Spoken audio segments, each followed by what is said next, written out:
Alright, here we go with the recording. So, I'm going to be showing how to make a decoder. Basically, it's sort of how you can think of the pattern behind making a decoder larger and larger if you want. So, let's start with giving ourselves an input here. This is our 1-bit input. So let's make a 1-bit decoder to start, right? As simple as it gets. A 1-bit decoder is just an inverted output and a non-inverted output at the same time. So if you display these, then if the input bit line is off, you get the 1, you get the first output on, and if it's on, you get the second output on. So only one of those will be on according to which state the bit is on. Now, if we want to expand that into a 2-bit decoder, the way to think about doing that is like so. It's like, so you give yourself a second bit to work with, and then the first functionality should still work basically exactly the same, but only if the second input is off. And since we can think of that like an if or like a conditional in that sense, then you can buffer it. So, sorry, not directly like that. Inverted, right? So if this is off, then it will allow the original behavior through. So when this is off, then those output the same way as before. But if this is on, then that 1-bit decoder no longer works over here. So what we want to do now, since we're using 2 bits as input, this should be a 4-bit decoder, right? So we should have 2 more output bits. So the way to think about it now is that if this is on, then we allow the 1-bit decoder output over here, basically. So if this is on like so, and let me move this just to like that, then we're just going to connect the original 1-bit decoder output over to a second set of outputs that only turns on if this input is on. That way, doubling our outputs as expected, right? So depending on the... Oh, sorry, I can't think while doing this. Can't talk while doing it. So depending on just however many inputs we have, that's 2 to the number of outputs that we should have. So 2 to the 2 is 4.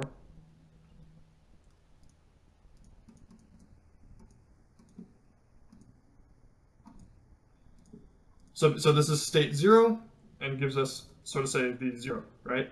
State 1 gives us the 1. State 2 gives us 0, 1, 2. And state 3 gives us 0, 1, 2, 3. Now, how do we expand it further? You take the exact same idea as before, right? So of gating the output of the 1-bit decoder as we did with the second bit, we can add a third bit. Third bit input, take its inverse, and then what we can do is gate the output of the 2-bit decoder with the input of this over here. So again, we will go da-dun, da-dun, da-dun, da-dun, and we'll have another set da-dun, da-dun, da-dun, da-dun, something like that. These will just go straight through. And now this set of 4 AND gates here will only turn on if this is off, right? So that's what this inverter here is going to take care of. Only if our last bit is off, then the first 4 will turn on. But if the last bit is on, then the last 4 will turn on. And so these last 4, oh, not like that. These last 4 will be connected to these outputs as well.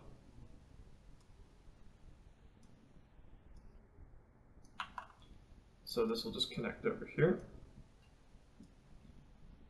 just like so. And we're just making a copy of the 2-bit decoder's output that either displays here or displays here, depending on just this bit, right? That's all it is. That's all it comes down to. So now we 3, 4, 5, 6, 7, 8.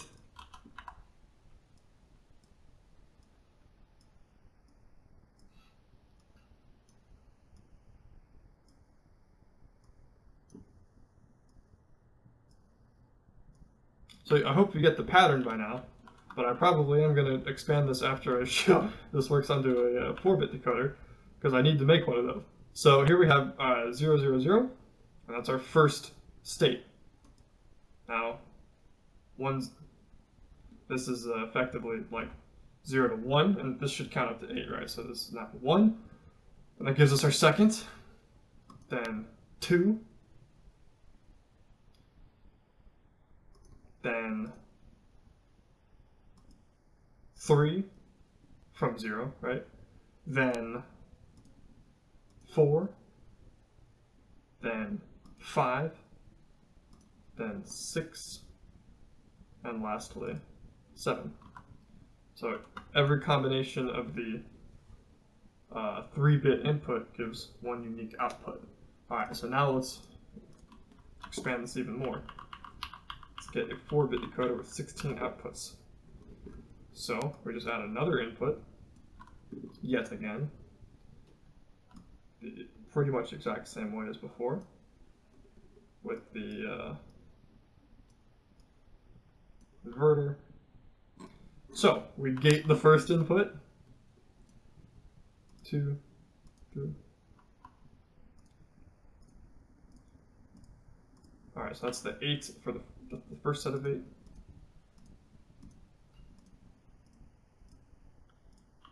And that's the second set of 8. So, of course, the second set of 8 will only turn on if the second bit is on.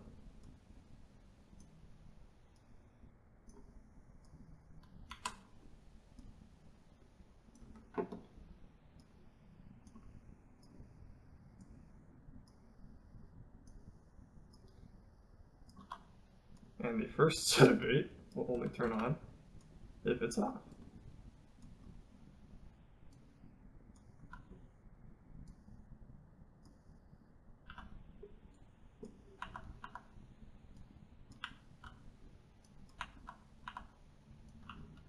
And now it's just a matter of literally, again, copying these over to each of those. So the first one goes to the first one. What I might do is make a... No, I'm just going to do it. So the first one goes to the first one. The second one goes to the second one. To the third. And so on.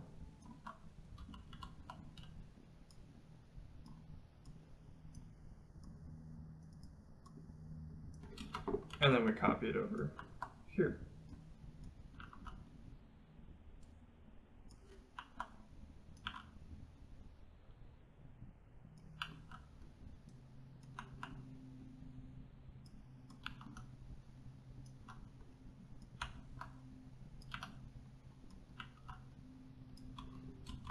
Now we have 16 outputs.